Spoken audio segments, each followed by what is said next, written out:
should be connected now. Hello. I'm missing the previous chat for some reason. Maybe I have to. I lost my video too. Let's see.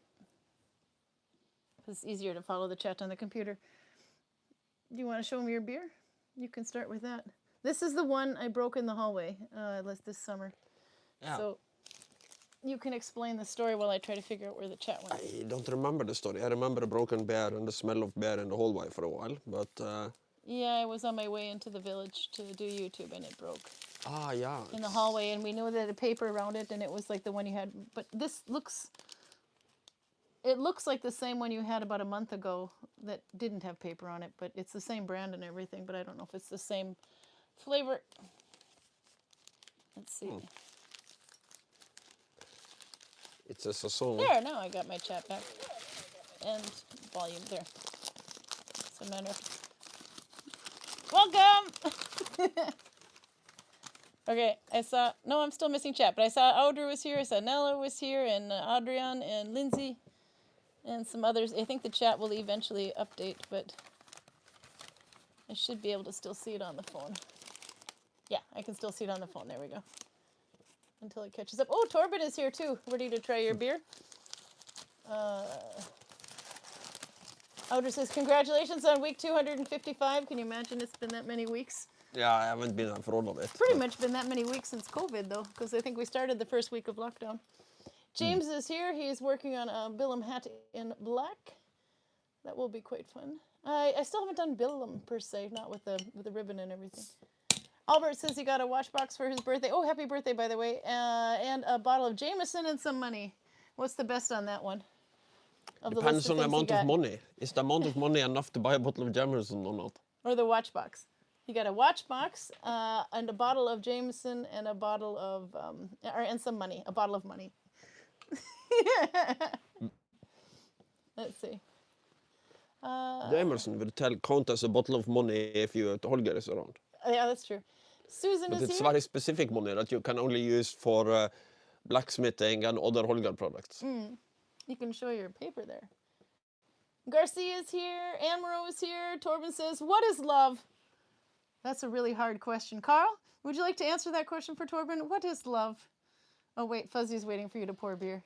I could have answered it to anybody else, but to Torben it's too difficult. It's a concept too far removed from him for him to understand, I'm afraid. So Karl's about to pour beer.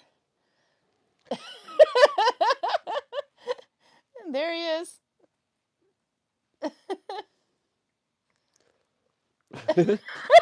He just can't help himself. He can help himself. The thing is, he's an asshole, this cat. He knows physics. And he also knows what I'm trying to do at any given time. And he knows how to mess with it. Let's see. Who else have we got here now? No, the chat is updating, but I only see it from Heidi Lisette on. By the way, Heidi's here, Rhonda's here, and PJ's here. PJ says it's been a weird day. PJ was assaulted in a park run this morning. Bit stiff tonight, not badly hurt, just shocked and surprised. Really, the bastard attacked other women too. Holy crap! Park run? What's... In a park run, we're running through the park, I was saying. Yeah. Holy crap, though, I'm actually fortunate to say I've never been assaulted. Ever. But I think I've only lived in, like, really safe parts of the world, I guess. I have been surprisingly punched in the forehead by somebody I didn't know and who had no discernible reason to punch me. There's a story there. You have to share the story. No, it's not much of a story. And then there's Torben saying, country road, take me home to the place. Little John Denver, I belong, West Virginia. No, I'm not from West Virginia, sorry. Oh my goodness, PJ. Yeah, no, I'm glad you're okay. Jeez, I couldn't imagine what that would be like. Prude is here. She and Hector survived Hell Week running a winter camp for 8 children. Oh my God. I did camp counseling 1 year when I was 21, and thank God I was 21, because I do not have the energy for that anymore. But it was fun. It was a good experience, though. As Torben most certainly remember, we did something similar back when we were teacher students together. We had a group of 6th and 7th graders on a mountain for an overnight trip. And that was interesting. Yeah? I have to say now I know why there's songs in here. Torben's doing that. Baby, don't hurt me, don't hurt me no more. He's planting earworms. Okay. Yeah, and if you So somebody didn't know what an earworm, but his ears what when is you love is part of that. It's not an actual question. yeah, I don't know. I think we're gonna have to Rick Astley him. But no, an earworm is basically when you get a song in your head and you can't get it out. That's what they call an earworm. Somebody was asking. It's not quite everyday English, but it's coming back into use again. Okay, there we go. I think I caught up on the camera here, so I can do the rest off of chat on the computer. Did you want to Rick roll them? I'm too old to understand Never that gonna concept. give you up. But I'm pretty sure it doesn't work like that. You No. give them a link to something they think they are interested in. Yeah. So for this group, cheap needles, and then they get the music instead. I think that's how it works, but Something like that. I don't know. I want to know who's paying Torben. So anyway, you have to show off your beer here, and then I got to go straight into needle binding, and we'll go back and forth because this stitch is not on Noe Lockentot. If you want to know where I found it, I pinned a link in the chat so you can see it. But I haven't. It's needle binding. I just have never heard of this stitch before, and in her video she just calls it needle binding because somebody taught it to her. But it has such a cool texture, so But because this is nowhere to be found except for that link that I know of, we'll go back and forth a few times with it. Okay, beer. Oh, you got to show me the paper. There's nothing on your bottle. I would say it's good but not excellent. It's a little bit too bitter by This is a my Belgian one. taste. That's the one I destroyed in the hallway. Anyway, but yeah, not too. It's okay. This isn't like scoring well on the Belgium scale for you? No, I wouldn't guess. I wouldn't have guessed Belgian on country of origin. Cat number 2. It's as I said, a little bit too bitter, and it's hard to put a word on it, but it tastes of too many other things that shouldn't be there. No citrus or lemon or anything like that, but Water, barley, and wheat malts, liquid sugar, hops, and yeast. My God, every cat wants to be on the table. yeah, the unusual thing here is the liquid sugar, I believe. That's not something you normally add to beer, but it's Keep cool, vertical, and Saison. dark. Do not remove the wrap when serving. You failed! It says do not... I have to show this now. Do not remove the wrap when serving. The reason for that is that the bottle is completely anonymous. So if you are in a restaurant and somebody puts a bottle like this on your table, you never know if it's what you actually order or if it is homebrew of some kind. Are you the guy that also rips the tag off the pillows that say do not remove under penalty of law? That's... It's like the same thing. If they wanted me not to remove it, they would have glued it to the bottle. Like normal people do, Belgians. Kaya's here as well, by the way. She says hello from Tregna. Torben, it's not working. Your worms are not good enough, says Audra. I'm pretty sure his worm And is Nikki's good here enough. as well. He has 2 kids now, so... Yeah. So he's pretty good at earworms now, but they usually go like, I don't Teletubby. I don't think he put it in the air. No. Oh, ew. I see what you're saying there. Okay, I'm going to show this stitch real quick, and then we'll just kind of look at it back and forth. This one is, a lot of people are comparing it to York and reverse York and Coptic. But it's kind of a needle tensioned one. Sorry, my hand in the way. So this is what it looks like on the right side. Yes, it is 2 shades of blue I have in here. I have 2 yarns that are very close together in color, so I decided to alternate them. And the reverse side looks like this.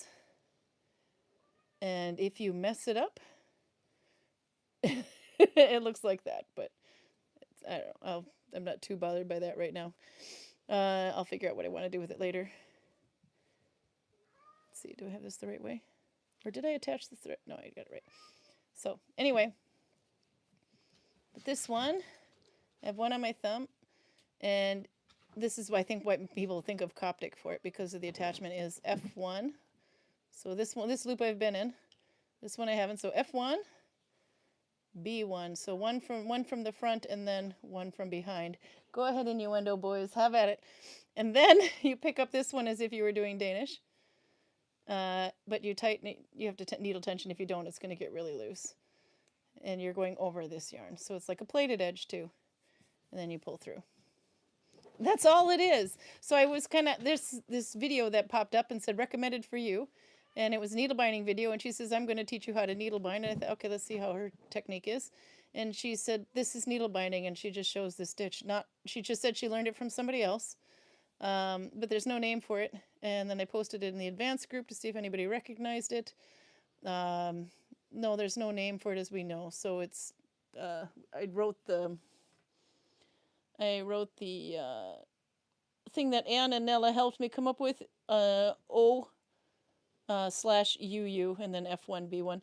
So it goes, when you're looking at it flat, it goes over and then under. There you can see. There. Or over, and then as it turns, it goes under. What the hell are the cats doing? They're playing in the garbage.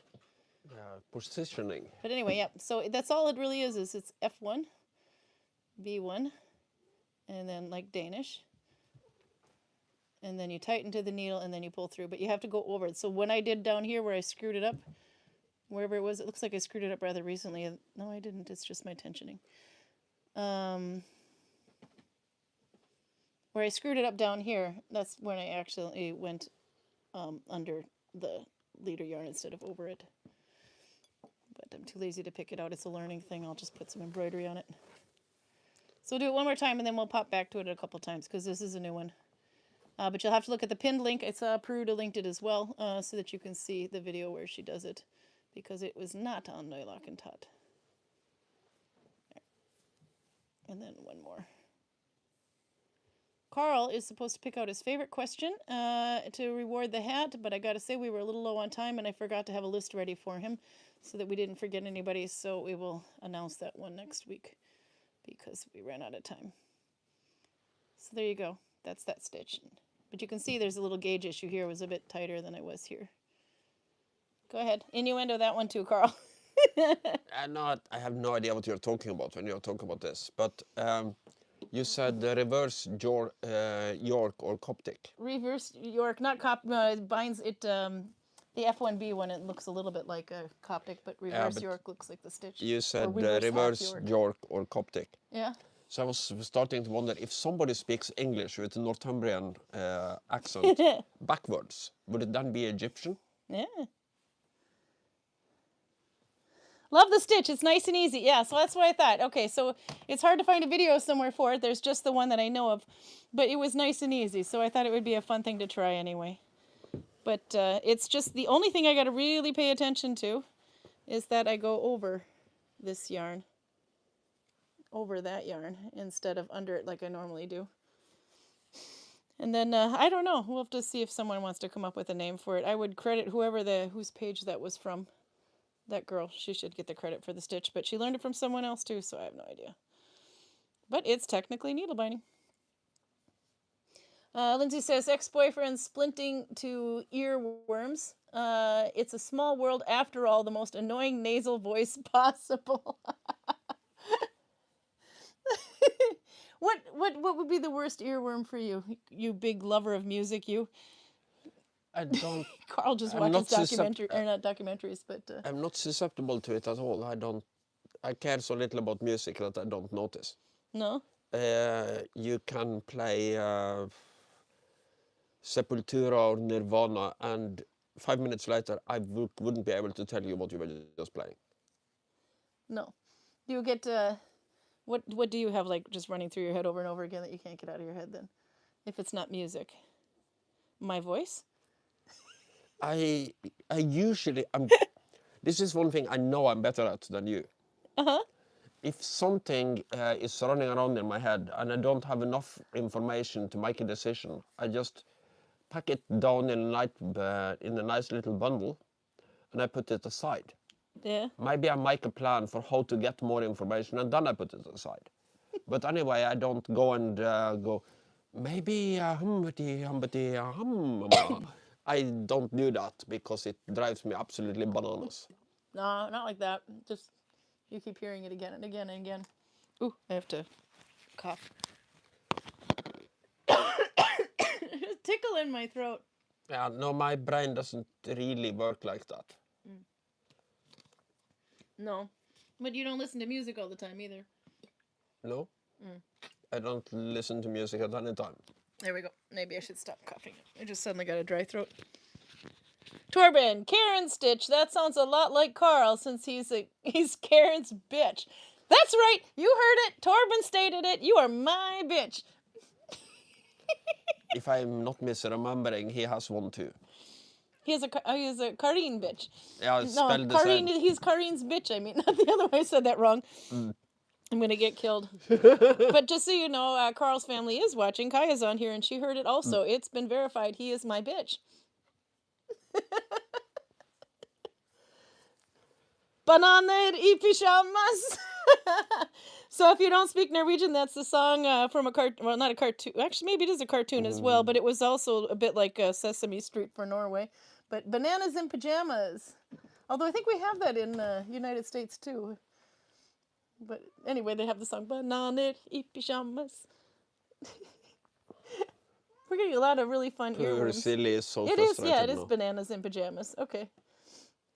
I was thinking, but then they must have it somewhere. Pruda left her Nalbinding at work. Sadly, she tried to teach the children at camp, but none of them got it. No, it's a percentage. Sometimes you get like a bunch of them that really catch on, and sometimes you get like none of them that really catch on of them. But it's tricky with kids because sometimes their attention span is, I'm too busy to flirting with boys and trying to look cool in front of the other guys to actually pay attention to what you're doing, and then some of them get like really into it and learn how to needle bind. That last school we had here, we had a high school that was here. It was in the fall though. I forget where it was anyway, but I think I don't know if it was it wasn't a Folkaher school. Maybe it was Bottom or Elbow. Yeah, but we don't No, need to know that. no, we don't need to know that anyway. But they caught on really well, is what I was gonna say. Whatever school that was anyway, they caught on really, really well. There was like 5 or 6 girls that were running around and 2 guys actually that were needle binding quite quickly. So that I was impressed with because oftentimes you get a group, then you get like one that gets it, and the same goes for adults too. Sometimes they get it really well, and sometimes they don't. I came across a post on Facebook. I don't know how I missed it the first time because I was even tagged in it, but it was about 2 years ago. It was a student that posted it from She, and it was really weird. There was only 4 of them in that class, and most of them, when you have like a class, a beginner's class, they learn how to make a hat, and they finish it, or a mitten. It starts out as a wrist warmer, and maybe they finish one thing. But in this case, not only did they finish a hat, but they also made a pair of socks, which is not something I usually show how to do in a beginner course. But they were advancing so well that they asked how to turn a heel, so I showed them, and they got it. It was impressive. And so he posted a picture of the socks that he had made as well. Let's see. Lindsay says, I've officially been accepted as an instructor at our fiber festival in September to teach Nalbinding. Yay! And she's got a lot of congratulations going on there. And hurrah for Lindsay. I read that wrong. I thought she said hurrah for Lindsay. It was Anne's Moreau, but it's hurrah anyway. But that's really good. And the more I see, there's a lot of people teaching it nowadays, which is really good because it's no longer endangered, in my opinion. Well, no, it hasn't been endangered in a while, at least in Norway. But the more I kind of like the idea that people actually start recognizing what you're doing, at least. So the cats are playing Glima again. Yeah. They only do this when you come home. Oh, his butt's wiggling. He's gonna attack. Yeah, no, he thought that Fuzzy didn't see him, but Fuzzy did see him and ran away. Maybe if you pour your beer, they'll calm down. Tinky Winky Dipsy La La. Boo! Teletubbies. That was the first movie my kids got into. When I realized they were actually staring at the TV, when I noticed that they were looking at the TV, then I put I did Oslo. Then I put Teletubbies on. It was something that's, I don't know, some DVDs that somebody gave me, by the way, curse that person. But it has so much color and stuff, so I thought that would be kind of fun for them to see, and they were glued to it. A friend of mine from Selja, he's a really nice guy. You don't get this guy angry in almost no matter what you do. But he absolutely, with a burning passion, hates Teletubbies. Because he is a fisherman, and he is in Norwegian you call it linebåt. It's the type of fishing ship that has like a line with multiple hooks on it that you put out and then you pull it back in and take off the fish. And one of the assignment on that boat is that you are in the forward position. Then you are basically just where the fish comes into the boat. So you're basically outdoor and it's bad weather. But to motivate them, the ship has put up a TV that is protected by waterproof plastic sheeting. And because the sound is so high there, that turned the volume up to maximum. And he absolutely hated because Norway used to have a morning show called God Morgen Norge, I believe. Good Morning Norway. And in that show you have the Teletubbies. And he absolutely bloody hated it because there he is early in the morning on a fishing boat out in hard weather in the North Sea, being flushed by waves from time to time. So he's basically kind of soaking wet. And then at maximum volume, he hears the la la poo thing from Teletubbies. So he's like 99% nice. But if you even mention the fucking Teletubbies, he loses his shit completely. The other one, another one, but a little bit earlier than Teletubbies, or maybe it is the same time. I love you, you love me. We're all one big family, or something like that. Anyway, it was Barney the dinosaur. That never came to Norway as far as Oh, I know. you are so lucky. When I was a ski instructor, downhill, a slalom ski instructor for a little while anyway, some people that I worked with, some kids that I worked with, they had Barney hanging from a noose on their rearview mirror in the car. So, because Barney deserved to die. I think they were the ones responsible for teaching the kids how to ski.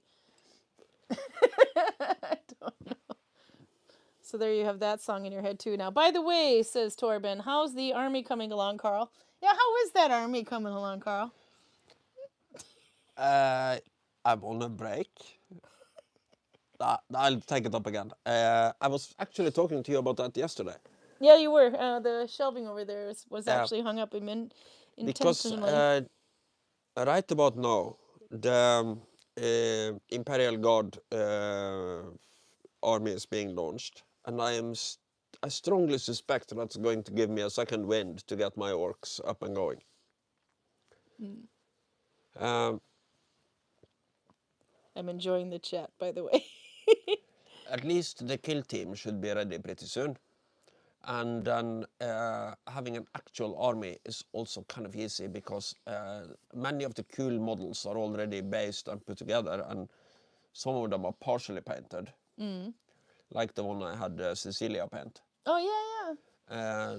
But the Cecilia model is it's like a muscle car with an orc driver, an orc gunner, and a snotling that is holding on for his dear life. Snotling. Smaller type of orc. Oh, I just like snotling. But I had to paint it in two sections. So to paint the interior, I couldn't put the roof on. So Cecilia has only painted the pieces that are not. I haven't put the roof on and painted and finished it, but it's like this close. Ooh. That'll be good then. Nikki's like, Karen's hair is on fire today. And I'm remembering now why I wear it up all the time. It's because it's really long. So it likes to work itself into my needle binding.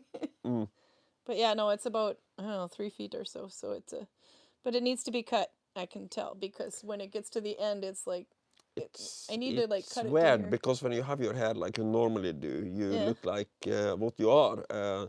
See my domesticated American. But as soon as you do that, you looks like kyrkjelydsekretær. Who? Kyrkjelydsekretær. Who's church lead? Church lead? Is it church lead or is it a name you're trying to say? It's the church secretary that you have in every church in Norway. God bless you, my son. Usually a very Christian lady with a very low understanding of what goes on around her. Yeah. Not well. At least I don't. If I cut it any shorter, I'll be a Karen. That's true. That's true. No, but the thing is, I probably should cut it to about here or something like that, and then I'm just gonna wear it up in a bun so no one will ever know anyway. But the funny thing is I've been wearing it up more or less every day for the last 2 years. It's still too bitter, but So it I grows on me. suddenly realized it grew a lot longer than I thought. I can sit on it now, but anyway, it's moments away before going up again because it gets caught in my work. Which is fine if you're making socks. You can use hair to strengthen your fiber. I think that's what you would do with horsehair. Sometimes horsetail hair would when needle binding is, or knitting actually. I mean, I shouldn't say needle binding, but they would knit the hair in a little bit to keep it to add some strength. Nowadays they use something called nylon. And everything is a matter of context. Yeah. Usually when your girlfriend says, I can sit on it now, it's a lot better than it is in this particular context. Pruda says, no, don't cut it, Pruda. I have to. It's like, it's so split. But also, I'm practically sitting on it now. Okay, so your beer, you said what? Before It's growing on me. It's still too bitter, but yeah? I think I love it when I get to the bottom of the How much barrel. percent is that thing, by the way? 6.5. 6.5, yeah. So you're only getting the one beer today because of it. Because you got a full liter going on there? Are we doing rationing now, woman? You got 1 pint. 1 pint, 6.5%, or 75 cl. 9.4 fluid ounces. No, I think one will do you, pal. Yeah, fluid ounces and foot pounds per square inch. You should probably learn the metric system one of these Well, we days. don't have to. The Belgians wrote it in all 3 measurements, so we. Did you color your hair? I think it looks darker when it's up. No, it's because actually it's looking lighter, but it's not. That's gray.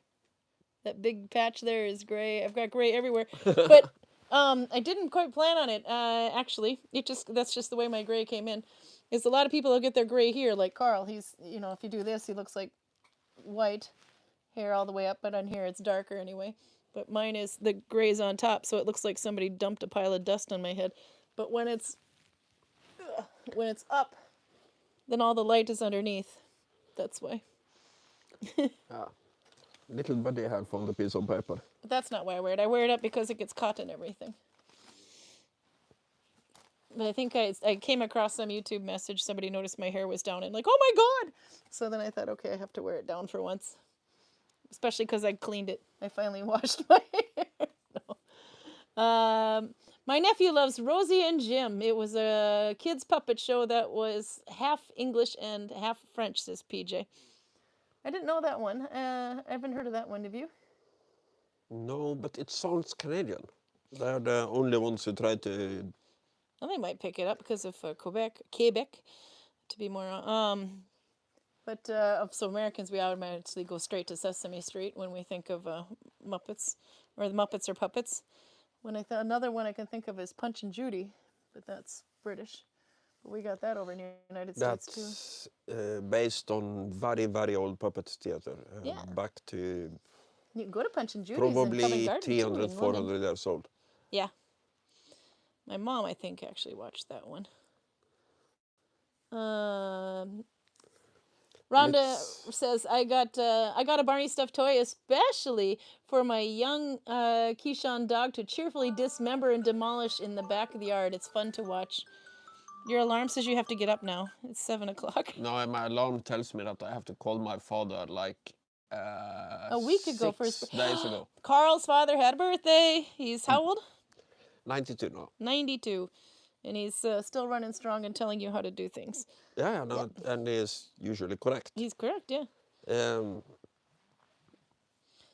so he's quite the spitfire. Max says, I'm currently making a pair of mittens in finish 2+2. I like finish 2+2 with a thinner yarn. I did do something this week, needle binding wise, by the way. I was going to make a video for it, and instead of making a video, I just made more. So there was these with the thrumming. This is just the wrist warmer. But I didn't have enough of this to keep going, or this in the middle, actually. So they're really fat wrist warmers, but they're really soft. But, so I started to make a new pair to do for, make a video, and I still haven't filmed a second of it. But these are mittens. So, but they look like oven mitts. They are the warmest things you'll ever have, but they look like oven mitts. So I'll still do a tutorial of it, but at least I'll have the finished mittens to show. I just have to put the thumbs on them, but then I realized I was still doing this pretty late last night because I had to redo the thumb twice. It's a really big thumb hole. At least I thought it was bigger thumb hole than I normally would put on it because it's going to have a lot of thickness inside that it has to compensate for. But when I started binding the thumb on, I thought it was still too tight. So then I tried to fix it once and then it didn't work, so I ended up taking the whole thumb off and I'll have to do it again. But I might have to do a couple of increases down here in the beginning row to compensate for the thickness. But I don't know what I did. I thought maybe I had taken too many stitches together on the sides or something, but... And this is done with a balder yarn in the middle. So what I have to do with these is cut the loops and then start to brush it so it looks like this on the inside. And Karl tried them on. What did you think about them, by the way? Yeah, nice. It work. These remind me of like those boots you wore in the 80s. Not you, but maybe it was the 90s. And I guarantee you I didn't wear boots like that. I think we had some people doing a reenactment in the village, tourists though, not reenactors, that came all dressed up one year. They were super excited and they looked like they came from the opera or whatever that has the Ride of the Valkyries, was it? With the horns on the helmet and togas and boots with this fur on the bottom of it. Togas? I didn't notice that. That was like 4 or 5 years ago, that group, though. It was really impressive. They were having so much fun, by the way, but we just kind of sat there. Because that was the most far-fetched. Customers can dress how they like. It's not something that annoys me, even though I see some of my colleagues get really worked up about it. Yeah. The important thing is that we are dressed correctly. That's what that looks like. Yeah, no, that's true. So then we just put visitor badges. So you can see there in my end row, I probably could have put some fuzz there, but it's going to be okay. So I have to cut all these little loops and then start combing it. But this is a different yarn on the inside. This is balder, but now you can see how loose this is on me. Maybe you can't, but it's super loose. But that's how big I have to make it to compensate for all the thickness on the inside. You know you want to. What? Innuendo that. No, I'm just starting to register that I can already feel a pretty strong buzz from this. Yeah, that's why you only get the one bottle. You still have like... Yeah, but it's only 6.5%. There's a lot left. And I did eat Yeah, but the volume is there. Caesar salad wrap thingy from the gas station today.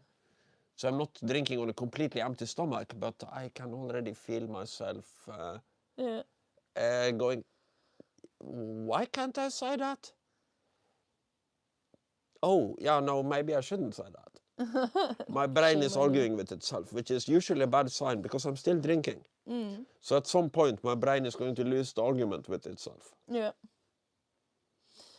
Oh yeah, one more thing on that one. These ones I did in the Mom and Stitch with the thinner yarn. It's a sport weight yarn, some old stuff. You can see how much thinner it is. But this was a sport weight yarn. I think that I got it from Europrice or Europrice, it's called, a while ago. But when the interesting thing is, if you look at it this way, it looks like it's knitting. It looks like they knit a row and just kind of weaved, they being me. But it almost looks, because it's got those like those arrows in it, just as if it was knit. But it's actually the Mommin stitch. But because it's so thick, I was able to do Mommin. And Mommin I did use F2, by the way. But that the color kind of still pokes in front, because it, even though it would have been too thin, otherwise it actually is thick enough with all that in there. So can't wait to make a tutorial on those. But you know, you could just leave it this way though, and you could like clean your car and stuff with it. But actually, if you snagged one of these loops and started pulling it, you would get one long loop and one row would get really tight real quick. So because they're just looped like a zigzag kind of through there. But once they're cut and then brushed together, like this one, then everything is pulled together, and we eventually start felting on the inside too, and then it's almost impossible to pull it back out again. But at least if it's when the loops are cut, if you accidentally snag one loop, only one of these comes out. How you doing over there? I'm fine. So anyway, one of these days I will get a tutorial made for it. I have enough of this left over that I'll probably just demonstrate it on a piece and then show it the end. different stage. But I was excited. These things took forever. I think I'm on day 3 for a pair of mittens. Yeah. You think you could fight in these? Try them on. Not efficiently. Just don't let your ring snag. You have to push it down. Yeah. They give some They're really they big. give some element of padding, but if you want to have good hand protection, You have to double fist. you need something hard like leather on the outside of this to disperse the impact. Yeah. Because even though this is pretty thick, if I get hit by something like a reenactment sword blade down here, it won't spread out enough in the Yeah. material. It will still break my bones underneath. Yeah. But if you have something like, and this is the one time I'm going to say that belt leather is actually good for armor. But if you have something like belt leather on top of it, it will disperse it enough that the energy won't be enough to break your bones. But this is better than nothing, but I absolutely wouldn't trust it in a fight. No, I can put these in the store, but I don't know if they'd be worth using in the village because They're they're more like boxing sorry. gloves. They look like oven mitts to me. If could- they were in cotton, those things would be perfect. I could punch somebody with this and be pretty confident that I wouldn't be actually seriously hurt. No, they're seriously warm though, but when you have your thumb on, it's like the best you'll be able to fold your hand is like a giant C. You won't be able to close your. Can you close your? I you can don't have close my fists, but you don't have a thumb on there yet either. yeah, no, but I still would be able to close my fists. Hold your hand up when you do it. There you go. Doesn't really matter. I No. can, but this is the problem I have with most fighting gloves is that the resting position is like this, not like this, and not No, like yeah, this. because the resting position would be fine, but So if I'm holding a sword with a typical fighting glove, I have to actually use force to close my hands enough to hold the sword. And that makes it so that I'm holding the sword with a lot more force than I would if I was fighting without gloves. yeah. Which makes it so that I am less precise and less coordinated in my attacks. I do like that you can see the pops of color through it from the. I should say, where is that? If I look up, maybe if we can turn around here. Let's see, tripping over my. Let's see, there we go. It's that. Oops, wrong way. That yarn, but I didn't use that one. I used those ones, but those are actually one color way up there, and then there's these two. That's the yarn I used. It's really thick. But the important thing is that it will brush out easily. So when I cut it open, there is it is a ply on there, 2-ply, but when I, it's so loosely plied that when I brush it or cut the loops and brush it, it will full out quite a bit. But otherwise you want to use something loafy or something that will that will shred. This would also work really well. This is a little too expensive for me to use as thrums. You can see how easy that will, maybe here's easier to reach, how easily that will fuzz when you brush it. So that's what you want to use for that. You could also take pieces off of something like that too. But then you got to hand feed every single thrum. So I liked the way that the balder worked, and I also like that the coloring shaded throughout there. You can see the different colors that come in. So that was kind of fun. But thrums have nothing to do with Viking. There's, I think what is the earliest evidence or that we know of thrums? That's what these are. These pieces of wool that are stuck in there. Is Newfoundland. Fishermen's hats, and some of them they actually wore them the other way around. They actually wore it with this side out, with these little thrums sticking out. Look quite goofy. You have to Google it anyway. Thrummed hats. It's THRUMMED, or one thrum. It has been thrummed. Then you can see. But no, so these would have to be Viking inspired. I mean, you wouldn't be able to, I don't know what it would be like in the village to use these because you can't really see the inside too well, but the other way around you could. That'd be like way wrong. You shouldn't wear anything in the village that you have to. No. You have to stretch the truth to. Yeah. justify. So I don't think I'd wear them in the village, but I have to be. But if you are in, if you're driving a car in the winter, it's flipping cold. yeah, Yeah, no, they're nice. they're perfect for that. And if you need a very good explanation to have them, Yeah. just tell them it's a Newfoundland flashlight. Oh God, Karl!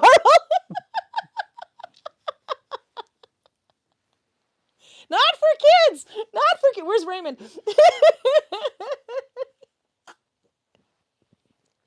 You're kind of proud of that one, aren't you? You ever have one of these?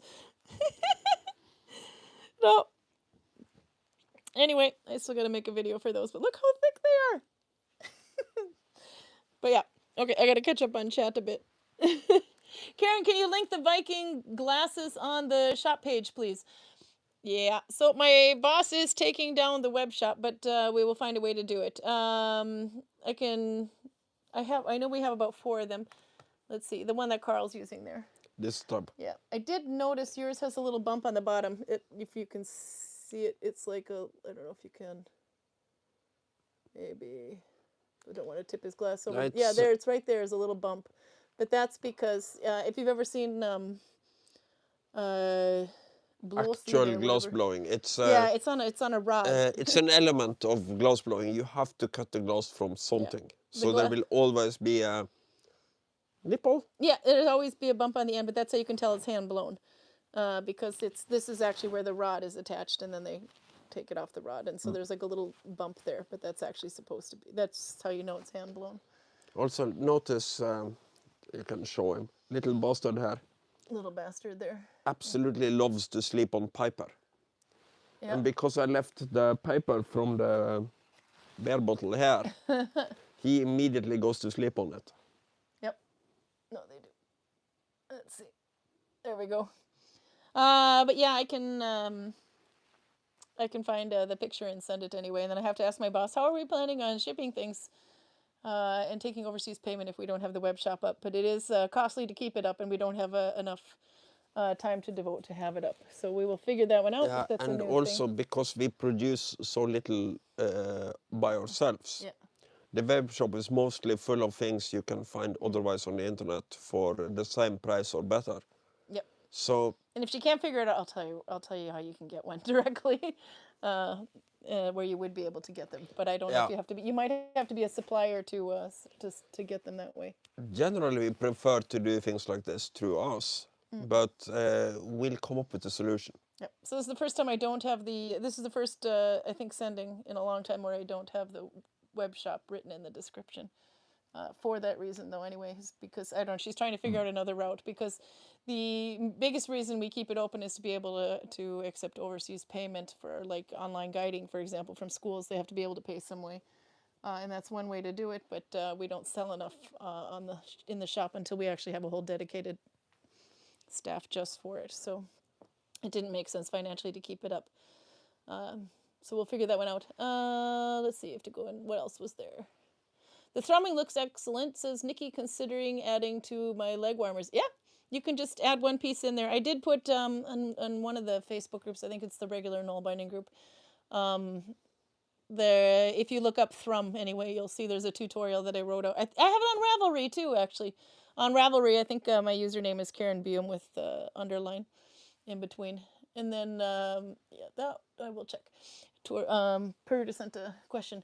So anyway, but it's on there, but it's just done in pictures, and it shows how I took a loose thrum, which is just a tuft of wool. You could probably use dog hair. Anyway, but just to set it in there. But I figured out a way that you could just ribbon it through so that you can just cut the loops instead. Let's see, Peruta had the question copied in. Thank you, Peruta. How is thumbing? Your hair looks amazing, by the way. And Peruta says she rickrolled the chat with a link she posted. Good job. How is thrumming different from the technique used for Vaterfelder? Actually, it's not. As far as I'm concerned, I don't think it is. Vaterfelder, what she's thinking of is how you can make an artificial one of these. So basically you can make what they call a fake fur, is by weaving. So when you're weaving your row, you do like one row regular, and then on the next row, or maybe the fourth row, depending on how loose you want it, you set in a little tuft of wool. and then you weave a couple more rows and it kind of squishes it in like that, and then later then you can brush it and all those. It's the exact same thing except for this is needle binding and not weaving. So but yeah, no, it's actually not much different at all. And we did figure out that Vardafelder was Viking, I believe. I know it's the latest rage in Viking reenactment in Norway, but I don't know if that's I have to double check it, but that could be reenacting. according to Kristen, who is a kind of an actual authority on this. Yeah. I probably earlier told the story about Harald Greiklock, the guy who got the cheapest nickname in the history of Norwegian Viking kings like ever. Yeah.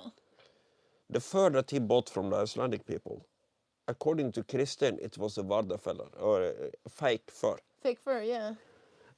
So the fur he threw over his shoulders, if that is correct, if that is a correct translation, because here you have to go to the original sources that are written in Old Norse with Latin letters, and you have to kind of try to understand what they mean with the words they use. Yeah. But if that is their actual meaning, that this is basically a fake fur, almost industrially made product for sale, then yeah. It might be. Well, I know they've been making them up at Lofoten for a couple of years now too. I think there was I forgot her name. She was a freeman here a couple of years ago.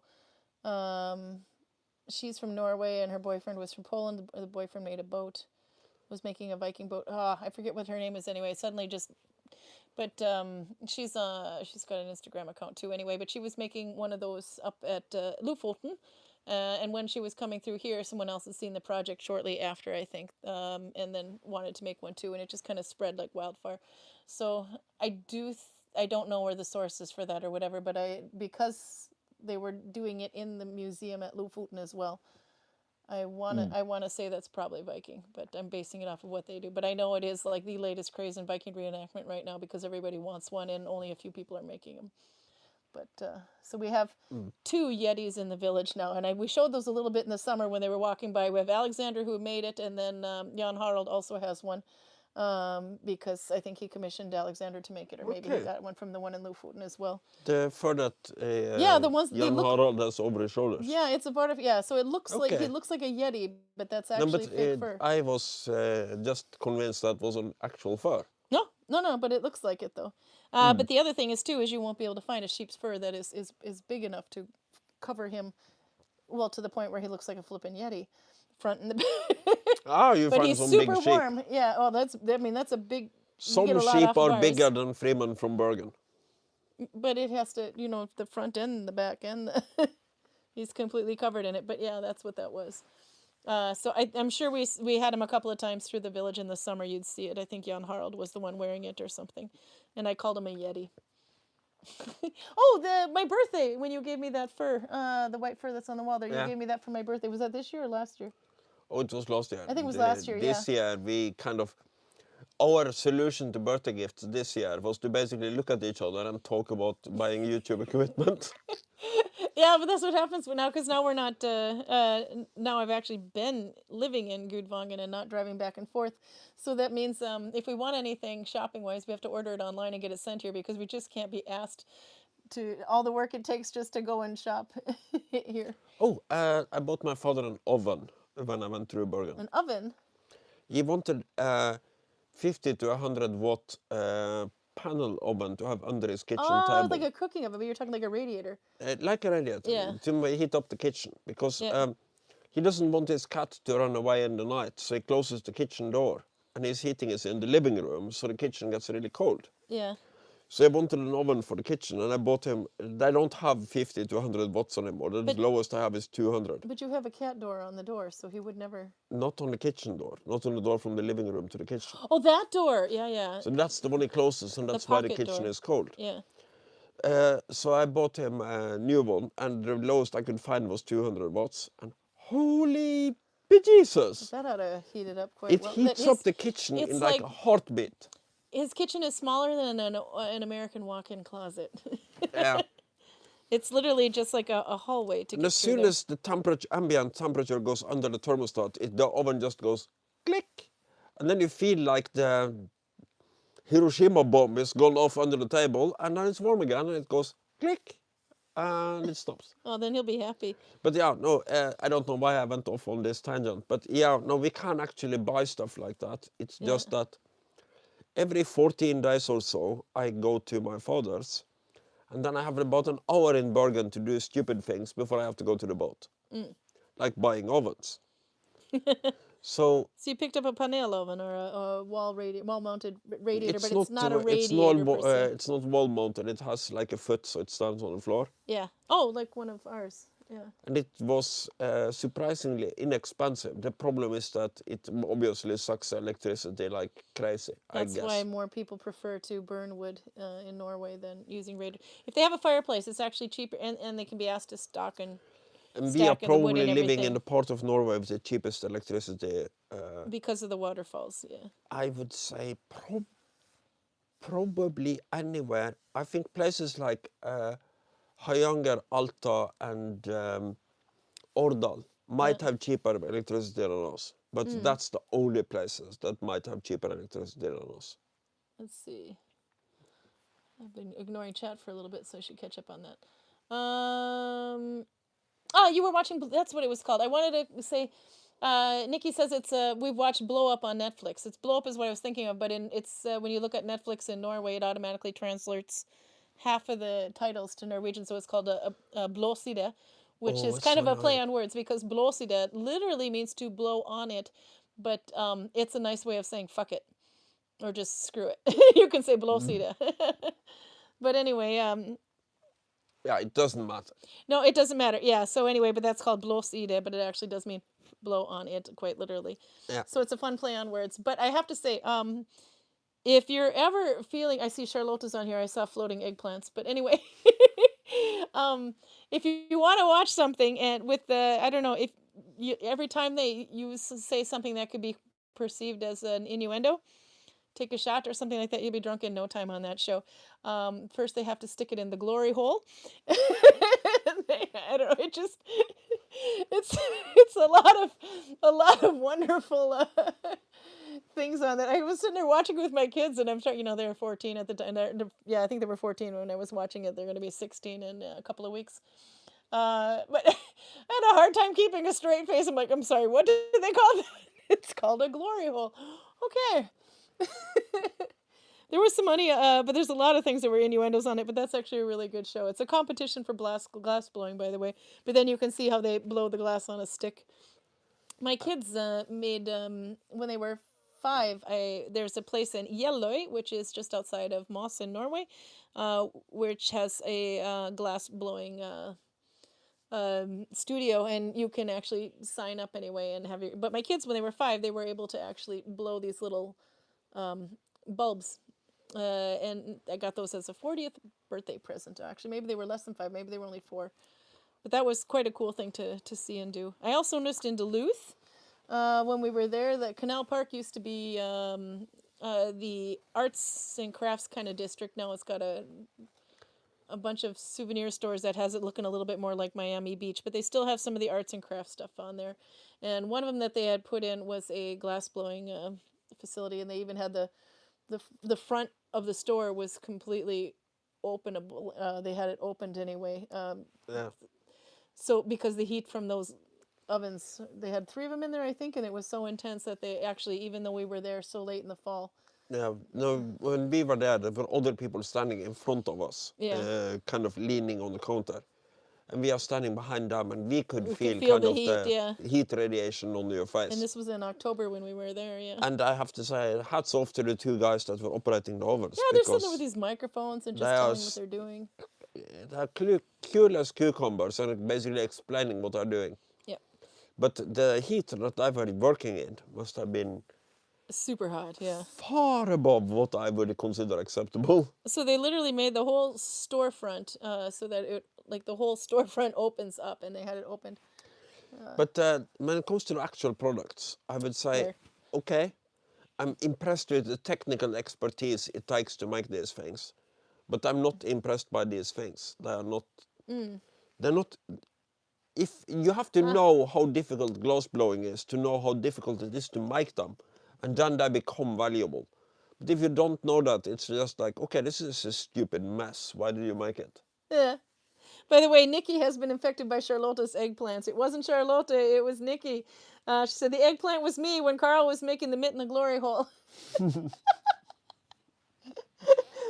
Anyway, Reggie Smith says, how do you spell the fake fur thing? Let's see. Peruda had it spelt as Varafeldur. Varafeldur. And I'm sure she can find a link in there or something. Oh, she wrote it in the chat already. Anyway, look for the blue name. But that's we call that in Norwegian as well, Varafeldur. But I don't know if that's based on I don't know where that name comes from, actually. Add oven to heat the kitchen. That was kind of interesting, Suzanne. The concept is good. You shouldn't, because you have an oven in there already. But yeah, but the Norwegians will call it a panel oven or a panel oven, but it's actually like another word for radiator.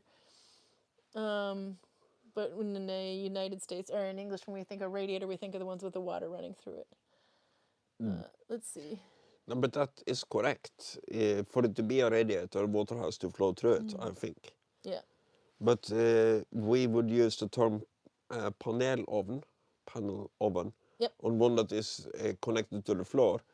But I don't know exactly what this thing is. It's a thing you put on the floor. It has like a foot you put it on. And then it's not a fan oven because it doesn't have a fan. It just have the heating elements. But when the heating elements turn on, it heats up like crazy and hot air rises from the middle of the oven. Ready Speed points out, if you have the thrums on the mittens the same color as the rest of the mitten, then the people wouldn't know what they look like on the inside, and you could just say you have 2 layers of mittens if they ask why they're so thick. Yeah, you could do that, because you can see this is this is actually speckled black, or speckled charcoal gray, but the speckles aren't this much. It's more like a tweed. So all this, most of the speckle is what this is showing through. But that's actually a really good point. I didn't think about that. If I had used charcoal gray thrums, then you wouldn't see all the speckling. It wouldn't be so obvious. You wouldn't see it so well, especially with these ones with the Malmen. It's kind of cool effect though. I had a tourist now. But yeah, then you can get away with it. Yeah, I would do that. That's a good idea. I had a tourist now a couple of weeks ago that just came straight. It was a really, really cold day, and he comes straight up to me and asks, "Do you Vikings wear thermal underwear?" And I go, "Yeah, we do." The historical Vikings probably would do something similar, but we don't know what their underwear looked like because we don't have any finds. But it's either that or being very cold and annoyed. But we know they had a form of underwear. There was a find anyway.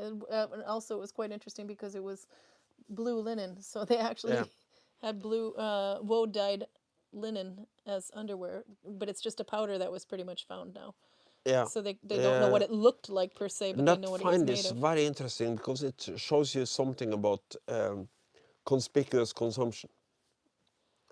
What do you mean by conspicuous consumption? If blue is a very expensive color, and it probably was in the Viking Age, so making underwear that is blue, and I believe this was a woman's grave. So you and your husband are probably the only people who ever see it. But if you can afford it, then why not? Yeah. It's the idea that... I was thinking maybe it was leftover fabric, but... I have an annoying discussion that I keep having over and over again about, the Vikings couldn't have done that because that resource is scarce and most people wouldn't be able to afford it. And it's like, yeah, fine. But if I already have shoes, I don't feel a need to make shoes of my surplus leather because the people in the next valley is not my concern. So if I have surplus leather, I will make something else out of leather.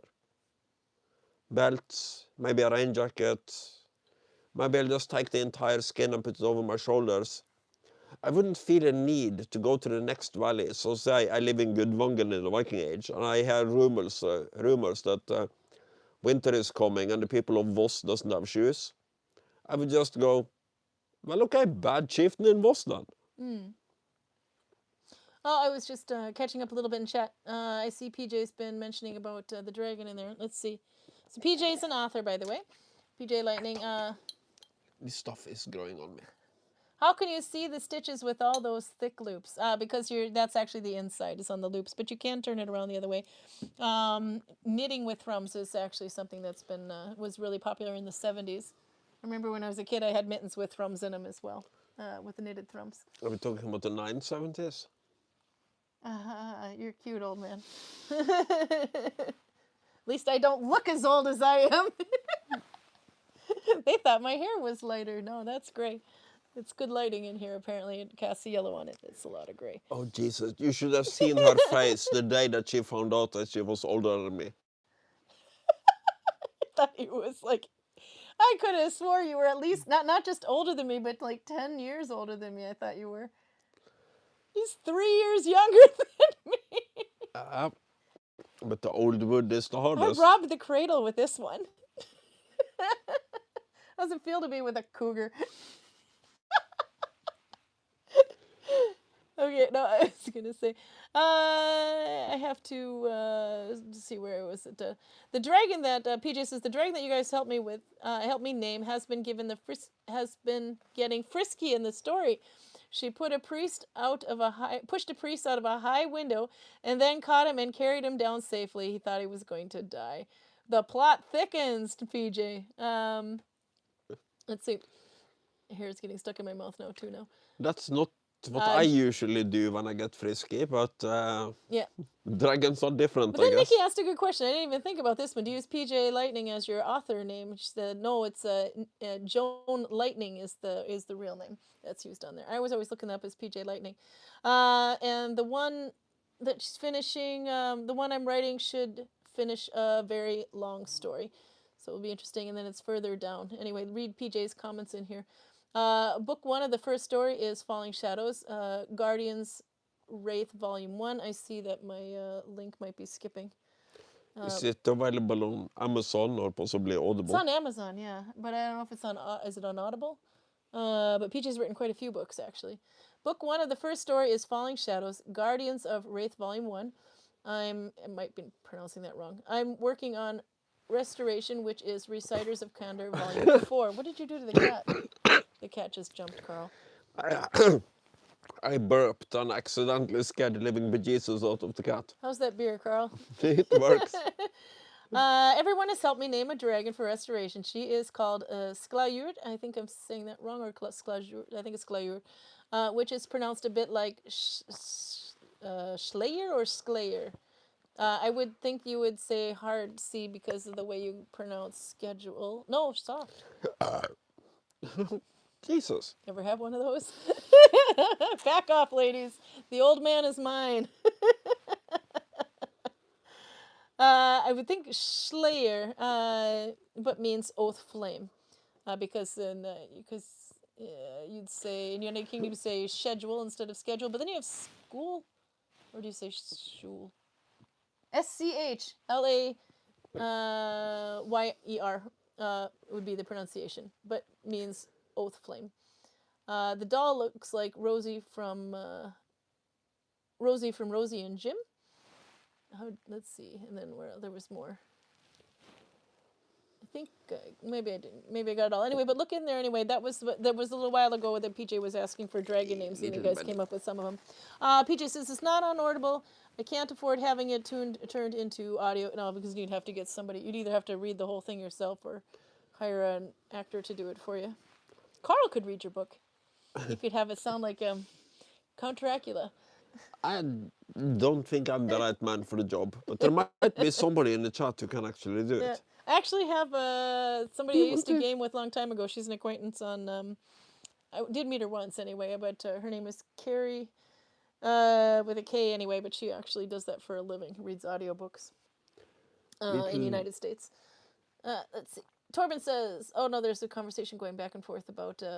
Oh, they're talking more. Albert says, Torben and I am buying the Death Corpse of Kriegbox soon. Yeah. Torben actually wrote just a little bit earlier than that. He wrote, I'm going down the Warhammer rabbit hole there, ordering the big box of paints. I was this close to buying the Death Course Core of Krieg box on myself on my way home from Bergen because it's finally in the shops now. What kept you back? Because I don't want the entire box. I just want one book that is in the box. I want the book. I want the codex for the Imperial Guard. Is that something you could order online or something? Or Well, of course I could, but you need money for that. No, I meant. Could you order just the book, or do you have to buy the set to get the book? Okay. No, I can order the book, but I need money. Yeah, but if it has a big box of paints in it, as he was saying, if it's a lot of... No, that's two different things. Oh, that's different things. Okay, I was going to say, because there's a lot of colors we don't have. The book and a starting army for the Imperial Guard. I'm an orc. I don't need a starting army for the Imperial Guard. Yeah. I need orcs. But I want the book because the Imperial Guards are fun. And I might start buying Imperial Guards when I painted all the orcs. But I kind of put an... because I keep doing this. I keep going, oh, I like orcs. And dark elves. And humans. And then I keep expanding. So I absolutely want to paint all the orcs before I buy anything that isn't an orc. So, and I have so many orcs now, if I consider all the things I have that isn't put together and painted, that I have a super flexible 2,000 point army.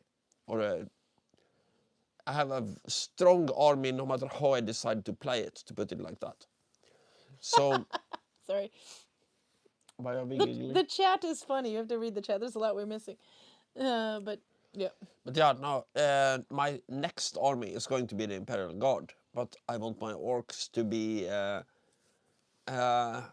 ready to field before I buy anything Imperial Guard. I have some kill teams that are, let's say, Imperial Guard related, like the Kazakin, and maybe I can use the models from the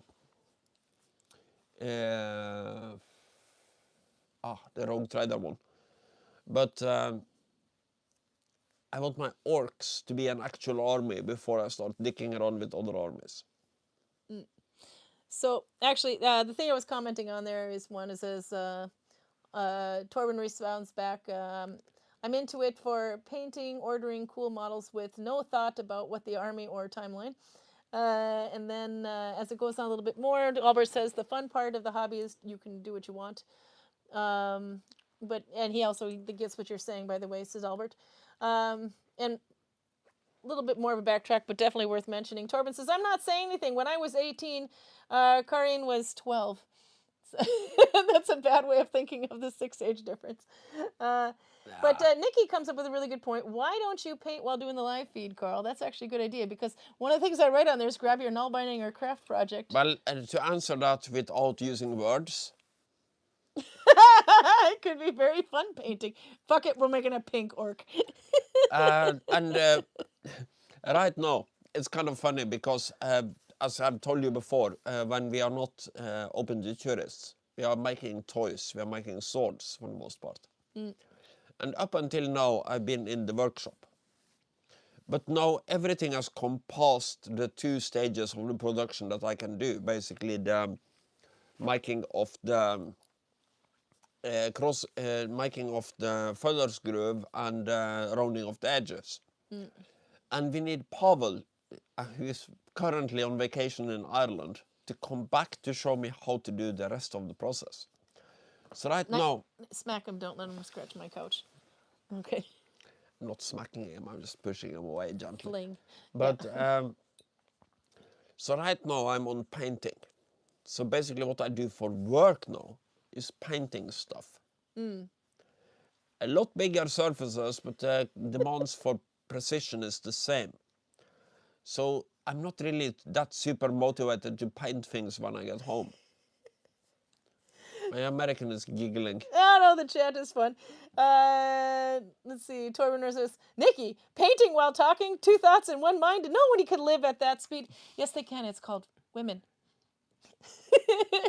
No, I could easily do that. Says the one with an error in her project. I could easily do that if it wasn't for this. That was the next thing. Anne Moreau says, paint and beer. And Nikki says, I know, but still, I've done it for years, but that isn't tiny orcs. Peruta says, purple orcs are invisible. You know it works because you've never seen a purple orc. No, but you have, like, for example, the one you got for Christmas. You got one from your nephew, a Yeah. figure, and you already have that figure. It's a box of figures. Not to mention, the way you're painting sober, it looks like it needs to be fixed anyway. So It's Grots and Grotthurder. So basically, the Warhammer 40,000 equivalent to goblins and one orc to yeah, basically he's up on the thing control them. there, on the shelf. But the thing is, this in a battle, in points, in Norwegian kroner it's expensive, but in points, this is dirt cheap. I can feel the, can I use the word fuckload? Well, not for kids. You've already screwed that up with your glory hole. I can actually, you were the one talking about the glory hole woman. Not with the glove. I can actually feel the fuckload of them. So it doesn't hurt me to have more of them, but I don't want to buy any more before I painted the ones I have. Yeah. So, Yes. Your sister points out, Kaya says, when will you be learning Nalbinding, brother? I did promise to do that. Yeah, so like I will 4 do years ago. It's time to get on it. 255 weeks now. It's like 2 years ago, woman. Not exaggerate. 3, at least. I have the receipts. It's all it's all on there. No, but I kind of knew the deal that we made was basically that if Karin learned how to fight with the dagger, And how did that work? she Aced aced it immediately, and I kind of knew that would happen because people with needle binding experience kind of understands the idea this goes under this and this goes over this. It's so Greg, funny on the other because hand, didn't get it very well. I've spent literally years trying to teach Greg how to do a simple disarm, and he just can't. It just doesn't go through to him. And Greg is not stupid. It's just that his mind doesn't work like that. Oh. Karin, I think it took me like 6 minutes. You did it wrong twice and then you had it. Yep. Nikki says, okay, so painting is, so painting them the same as playing Warhammer, etc. If you don't have time to paint them, do you have time to play with them? Yeah, that's an interesting point because we have like rows and rows and rows and rows of role-playing books. Yeah. You need time and people. That's the problem. Mm-hmm. You need, well, it's not only that you need people, but you need people who are not busy and not drunk. And people are either busy or drunk. That's the problem. So Greg has to learn to needlebind too. Oh my God, no! I think first he has to master the dagger skill that Karl's been trying to teach him. The disarm I'm trying to show him is. But Greg should learn how to needlebind as well. Yeah, we just have to get him to stick around. If I had daggers, I could have Karin show me. Me and Karin could show you. But basically, what it is that you block an incoming attack with your underarm. You use your dagger to kind of fish his dagger, and then you break it around so that he loses his dagger because it gets a force that works on it this way. Yeah, you can hold up this one. There's yours. And there's mine. Or do you want me to hit you first? Sorry, I can hit you. If you attack, yeah, like this, so basically I speak. There you go. I block you like this. Yeah. No. Yeah, You're doing it wrong. I'm doing something wrong. Yeah, it's like this. So I have my dagger and my block on the same side. I have my dagger under hers, and I use it to break it out of her hand like this. Out. Yeah. Actually, hit me. You did it. I think you did it. Sorry.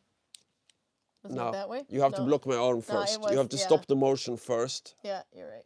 Whoops. These are a little bit too short to actually pull it off. No, we're death by needle-binding needles, man. These things are dangerous. But it's not that difficult. See, Nikki has it too. Death by knoll. But you always have to remember the circle over the A when you use knoll. Knoll is needle. It doesn't specify which kind it is. But NAL is a squeegee. And I consider myself to be a good teacher. Right now I'm slightly drunk and I'm dealing with distracted American. But normally I'm a good teacher. So it's basically a matter of how your brain works. Some people take this like in the first attempt. And some people you can just keep stabbing them forever and they will never, ever, ever, ever get it. Greg. Greg. Greg. By the way, Max says the stitch looks like slipped stitch crochet, only the back loop, but if you were to make it like it's a front loop, it would have a different look and texture. Yeah, it reminded me of crochet anyway. I'll show it one more time though, by the way, because I know we're way over an hour now, but how are you doing over there, Giggles? No, it grew on me. It was bitter. The first couple Yeah. of glasses this size were almost unacceptably bitter, but now It goes down real easy now. 6 and... Don't worry, he still has at least another it's glass. really not that bitter anymore. He has another glass worth in there. I'm sure I do. Yeah, you do. Okay, let's see. Oh, there we go. I also have a vague suspicion that this might be a little bit more than 6.5%, but Well, it's you're just consuming a whole. Jesus, your microphone picks up that slurping. Okay, so we have the end loop. Oops, I'm stuck to my gimbal here. There. The end loop is around my thumb. And there are no back loops on this one. It's just easy. So this is the loop I've been in. So that's my last loop. So the next one you go from the front and then take the old one from behind. So that's an F1, B1. Take the old one from behind. That's how I ended up with Karl. Anyway, F1, well, B1. woman, Another at word least would you be... can be pretty sure that I won't slurp your back loop until we are off there. Oh, Jesus, help me. Okay, so anyway, it's a little bit like under the X.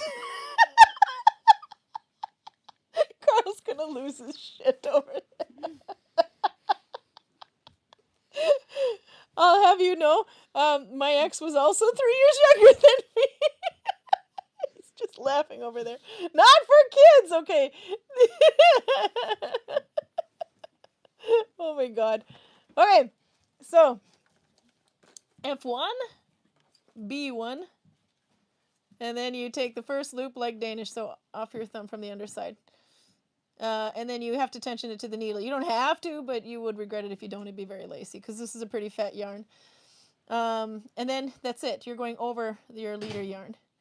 So that's what kind of, it's normally that would be plated edge. I don't really see a plated edge on this, but that means your stitches are slanting that way, not this way, but that way. So it's a bit like an under the X connection here too, but almost not quite. F1, B1. Then you go under the thumb loop, over the, oops, my gosh, my stomach is growling, and then over the leader yarn, and that's how you make this stitch. And no, it does not have a name. I stumbled across it on YouTube. It came up in a suggested for you, and I thought, oh, another Nalbinding video. Let's see how this one plays out. And it shows me this, and she just calls it Nalbinding, a stitch that she had learned from somebody. This is how to Nalbind. And it was something she learned from someone else. She didn't refer to as a stitch or anything. This is just how you Nalbind. And it's like 2 years ago anyway, so I don't know why I didn't see it until now. But I really thought the texture of it was quite cool, and you can see that she's using multiple colored yarn in there too, so you can kind of get an idea of what it looks like. Yeah, another one is, Nele says you can make it reverse York, but half York, while making it does from a chain. What was that? As to how to start it, maybe? On the video, the person makes the start, as a start row, yeah, you could do it as crochet. I think that's what I did. I started as if I did Danish. I just did, for my chain, there's the thumb loop. I just did this. And then kept going, but you have to go over this loop, or this yarn. Oh, I can see my yarn is starting to get worn out. So that was my start chain, but you could literally just do a crochet chain. But it would be like, basically like that. But it would be kind of hard to see it twist right. Yes, but you could just cheat and do a crochet chain to start with. This yarn is kind of dry. But I believe it's Max's. I believe it's likely the pattern. Butcher, I can never pronounce that name. Described in the article of the Coptic stitch found in Egypt. Oh, on the other side, you can try making many samples like that using O and then /UO method. And the one you're using currently to see if the noticeable effective pattern. Oh yeah, you could do a lot of different things. You could also do it this way, like you would in Coptic if you want to do it reverse. So in Coptic, you kind of, I think it's Coptic, yeah, you attach this way. But if you're doing a pearl, you would go this way, and then you could continue, or you could do it like under instead. There's a bunch of different ways you could try to change it up a little bit. But I just thought this texture was kind of cool, and I wanted to see how it, I wanted to do it. So this is a new stitch for me as well. I'd never heard of it before January when I stumbled across it. And then I did a little, I started to do a round start. Actually, that's over here. I started to do a round start, but you can see I struggled a little bit. First, I was doing it where I went under instead of over, and I did that the whole first row and didn't realize it, so it looks kind of funny there. But the increases on this is like you would increase this one the same as you would increase for the Coptic stitch. So if you're going to increase when going around, you actually just do one more in this one, but it's real easy to miss that increase when you're doing the next round. So I gave up, and I started ripping this one out anyway, but I decided I preferred to do it from the bottom. So this is going to be, there you go, Karl. I'm doing it from the bottom. No, but I decided to make the hat from the bottom up because it would be easier to decrease in this stitch than it would be to increase, or it looked better. So decreasing, you would maybe go through these two and then back. You could do that, for example. So you would have the second and the third, he'd take those two from the front. And then like that. I think that's how I would plan on decreasing. But with increasing, you could easily miss that, which is what was happening here. So I'm slowly ripping it out and putting it back in this one. Let's see. Nele writes, the cross looping with F1B1 is the same loopwise as simple looping. The connection is just a bit, the connection just is different. You can connect the loops on several different ways. Yeah. But this one, yeah, so this one is F1B1, but it's almost like you would, it has the same feel as if you were doing the Coptic one and the connection, but it's, let's see, F1B1. But with Coptic, you're kind of going in a different direction than I'm doing this way. I'm going to make something tiny with this stitch. I have too many UFOs. Yeah, I would say, though, for the first time, just make a tube and go that way. And you can either sew it together at the bottom and make it a bag, so that's kind of easier. But I did notice I was struggling a little bit with a round start, and I wasn't quite pleased with it, so I ended up ripping it. Or slowly pulling it out anyway, but I think it's easier to, I didn't like my increases. Look at that one, for example. So I think it's easier to do a tube and decrease as you need, if you want, as a pouch or whatever you want to make anyway. But it'll be fun to play with this one this month. I don't get all that. F2, 1 plus 3, and so on means, do you know a good source for me? Yeah, the Neulockentot website. Maybe Prude can put a link in there, but that one is a really good explanation. Look up connection stitches. So F means, well, easiest way to think of it is F means from the front. If it's a B, it's from behind. If it's an M, it's from the middle of where you're connecting, for example. And then some of them have like an X, which is a bit like this, because it looks like an X. UAPs, writes Torben. Do you think Dalarna is easier than Oslo? No. Technically, yes, but no. Dalarna and Oslo. So Oslo, you have one loop behind and one on your thumb, and you go this way. But Dalarna is just one mistake away from Oslo. You would go under that loop instead. The only reason I would say Dalarna would be slightly more difficult than Oslo is because when you're going back like that and pulling it forward, you're technically kind of pinching your rows together, and it makes it look a little bit twisty. So when you're going to join your second row on Dalarna, it's a little bit more confusing than when you're joining on Oslo. And by the way, F1 is the first one. When they say F1 or B1, it's always this first loop that you haven't been in. This one you've been in, this one you haven't. So that would be F1. This would be B1. But if you're doing F2, it would be, well, my stitches are slanted the wrong way, but F2 would be like one new and one old from the front. And B2 would be one new and one old from the back, if you think of it that way. But this one is called F1B1 because it's front one, back one. Let's see. Yeah, there you go. And then Prude has linked it on there for you. I'll put it back on Karl here now. But we're going to play with this stitch all month. I think there's only 28. It's leap year, isn't it, this year? Ooh, that I don't keep Yeah, track of. I'm pretty sure it is. I'll take a look because I think there's only 28 days in February this year. No, it's always 28 days in February. Leap year is when it's more than 28 days, is it not? I believe so. Yeah, I think so. My mind isn't working anymore. But yeah, there's only 28 days in February. So that gives us, let's see, the 8th, the 15th, and the 22nd, and then March is on the 1st. So we have at least 3 more weeks that we're going to do this stitch to play with it and see how it looks. So I will try to make one damn project with this thing where I don't have a screw up. Because I always want to go under the leader yarn, and you're supposed to go over the leader yarn for that one. Okay, I missed quite a bit of chat, but no, it's not leap now. Then leap is when it's over 28 days. Okay.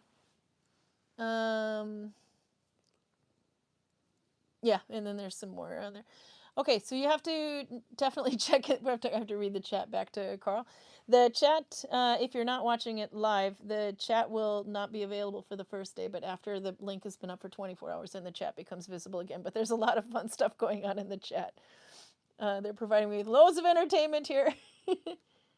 Yeah. But look in there for clarifications too, because I see Nela's answering a bunch of questions too in there, and Nela's much more technically better than I am. I'm really great with practical, but the history, etc., and the technical stuff, that's when it starts to get me messed up too. And it's an odd number year, so it can't be leap year. Okay. Is there any more that we caught in here right away? So are you going to be painting next week? We'll see. The thing is, Shit. right now I'm on a schedule where I work 10 days in a row and then I have 4 days off, and the 4 days off I go to Celje to visit my father. So I don't really have that much time with energy. Because yes, of course I'm off. But you're 3 years younger than me. What the fuck is your excuse?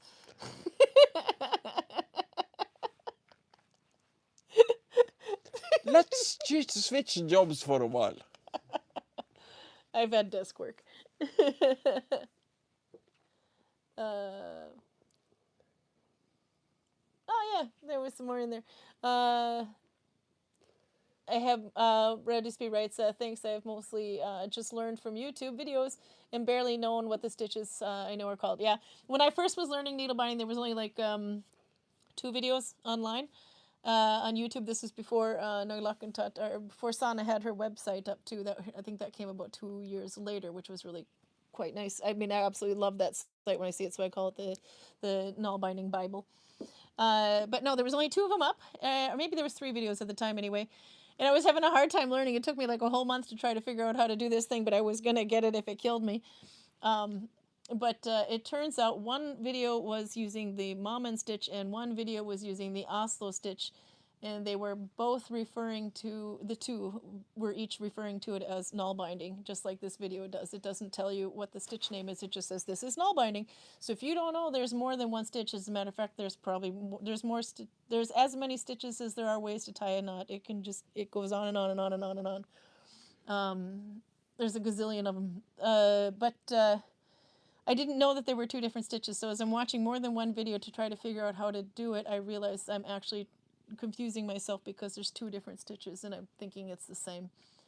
But the 3rd video that came up, they actually called it Oslo stitch, and it was the same stitch as one of the other ones, and that's when it suddenly went off a bell for me. If this one's called the Oslo stitch, that must mean there's more than one stitch. And then, so if you're going to learn, when you're learning it, the easiest way to learn it is, if you're going to learn by YouTube videos, which is fine, look for the same stitch name. And then, of course, the little F1 afterwards is how they connect it. So sometimes they have Oslo F2, and that's not the same. No, anyway, I have to go and feed Karl. Yep, Demon is sleeping, so it's time to pop the gin, says Torben.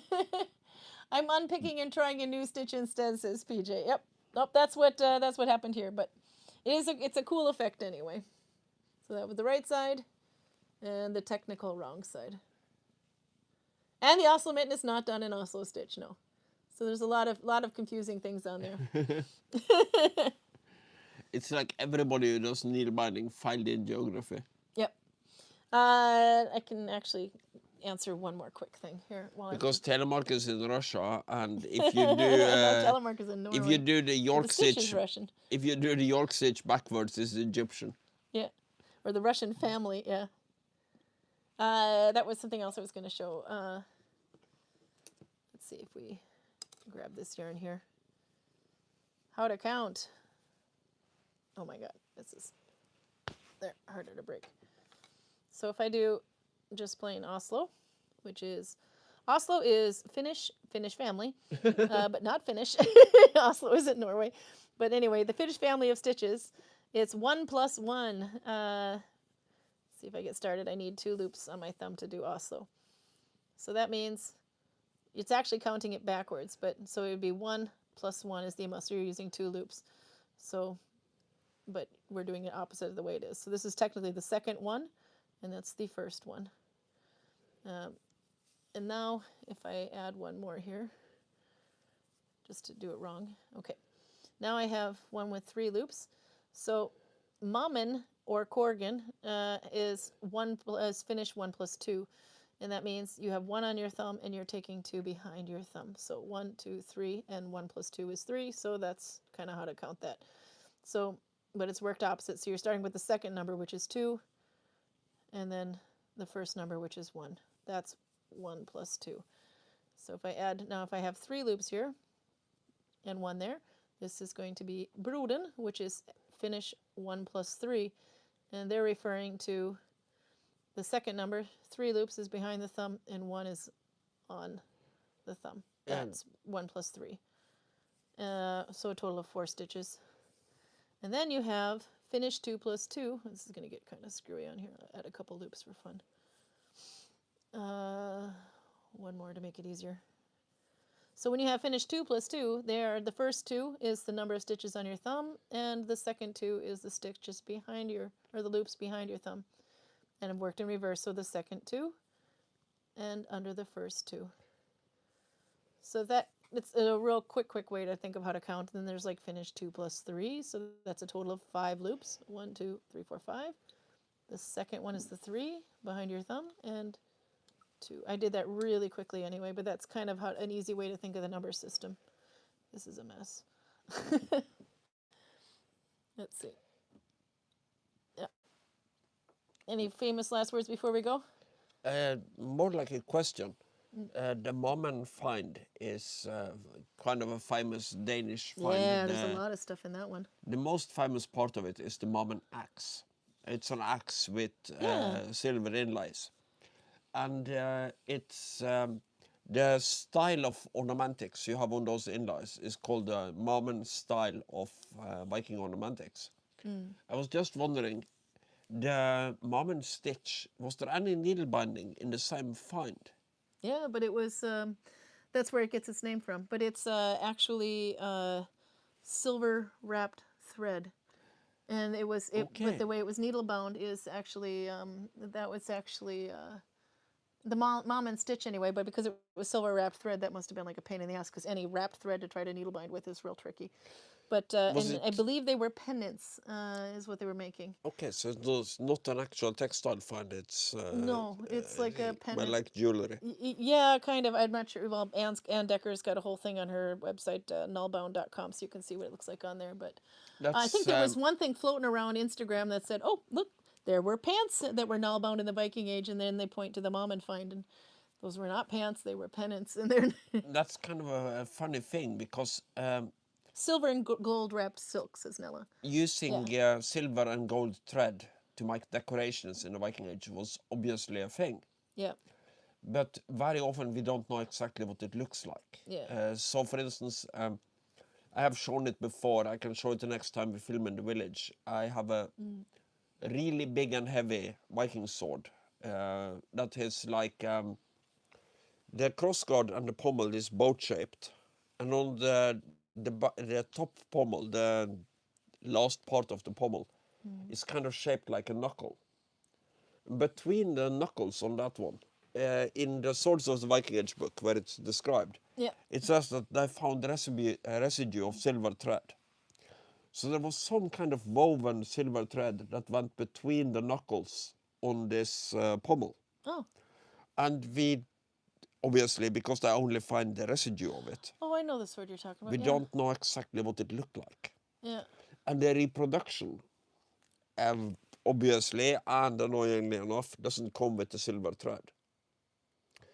Ah, okay. Nele says, by the way, the Mammon one we were talking about is currently believed to be a belt with, and the ends are pennants.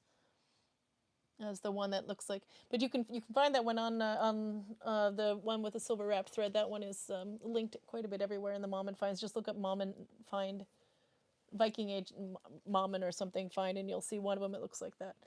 So, like in the Snortemo find in Norway, you have the Snortemo sword. That is probably the most famous sword in Norway. But it's pre-Viking, it's migration era. But you also have a tablet woven band that was possibly a sword belt that belonged with the sword. That is a very famous find, but I was just wondering if it was the same thing in the Bauman find in Denmark with the axe. Yeah, that I don't know. Radisby writes out, by the way, points out an interesting thing. Silver becomes black, though, when it gets tarnished. So it's going to be hard to polish if it's wrapped yarn. Good point. Well, yes and no. It depends. Silver gets black when it gets oxidized. But Yeah. for it, the silver to be oxidized, it requires access to oxygen. So if it is buried, it might stay the same way unless somebody messes with it. No, it's you can, yeah, if you see the find anyway, it's been cleaned up. And there was yeah, I was some people asking actually which kind of yarn you can use. Yeah, you can use acrylic and you can use cotton. You can use pretty much any kind of yarn you want when it comes to needle binding. It's just a matter of how to splice it and how you're going to join it. But there is one that you can't use, and that is core wrapped yarn. And core is basically you have a thread, and when you spin the wool, you're spinning the wool around, not twisting the wool when you spin it, but you're wrapping it around the core. And when you try, I found this wonderful yarn, and I was trying to needle bind with it, and I didn't realize it was this core wrapped until I started to use it. And what basically happens then is when you're pulling the yarn through the stitch or through the work, it takes and pushes all the core down, so you end up with this like piece of dental floss and a big wad of wool at the bottom. So core wrapped is really hard to use.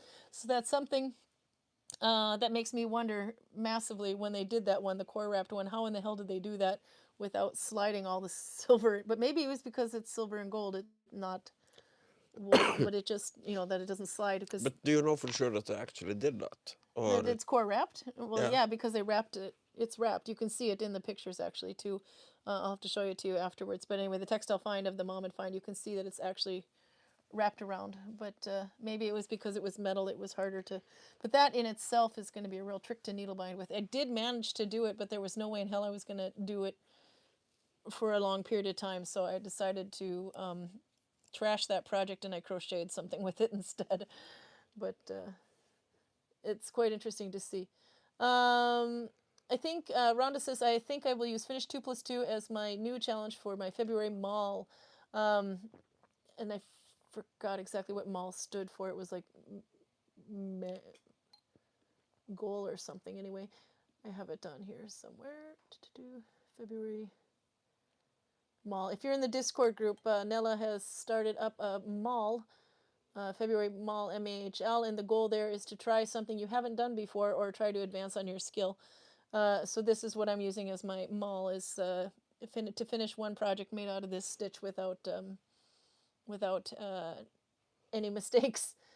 And I forgot what she said, what that was. What does mall mean? Make along, yeah. So not like a knit along or crochet along, but a make along. There you go. So if you're in the Discord group, you can join that too if you want to, or you can do it on, yeah, there's this make along.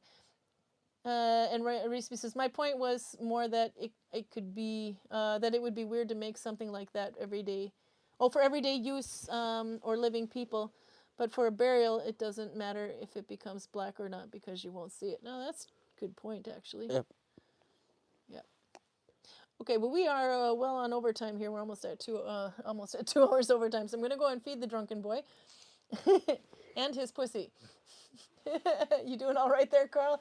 You look somewhat tired, says Torben. No, it grew on me. It actually He drank the whole pint. it actually kind of works. It's I would say it's too bitter. Yeah. It shouldn't be beer shouldn't be quite this bitter, but you kind of get used to it. Ain't nobody ugly after 2 a.m. No. Okay, now anyway, I'm going to put him to... About 2 of these glasses, and you don't feel it doesn't taste bitter anymore. Yeah. It just tastes like kind of refreshingly sharp beer. So I bet... I kind of have to recommend this thing now. Even though I wasn't really that pleased with it to begin with, it works. I'll send Nikki. I'll send you a picture of this Glef, by the way, and then we'll figure out how we can do that without the web shop. If we can't figure out a way to sell it with you without the web shop, then I'll send you the name of the supplier. So, but anyway, and I'll send you the picture of the blue one too, the thread one. Okay, then Torben says, "I know that look. Yeah, no, it means I have to feed the poor guy before he passes out." We will see you next week at the same time. By the way, I don't think there's anything going on, so 6:30 on Saturday. 6:30 Norway time, Saturday. Yeah, I don't see any reason why not. I don't see anything out, and we'll see how your progress comes on this one. And I'm probably going to be really tired for that one. Yeah. Because I will be working every day from now until that Sunday. But no, we'll have them painting orcs. I think that'll be fun. And we'll figure out who the winner is, because I have to write down all the questions. I need to collect them from both here in Facebook and in the chats, etc., to see which one won. Yeah. But I'll try to get my shit together Just because I give me thought a about it list too late with today. no names, so I don't No, you get... don't get the names. I'll know the names, so. Because if somebody gives me beer, I might be tempted to prioritize their questions as a little bit better than they actually are. And we'll ask you to make your decision before you crack open the beer. Yeah. No, but I can make my decision beforehand. If Put I him just to have bed, Karin, and I gotta feed him first. He's a wafer. if I just have a full list of the questions, it's not a problem. Then we'll find out. Okay. This is because this entire exercise is entirely subjective. Say goodbye, It's Karl. super easy. Say goodbye, Karl. Bye. Bye-bye.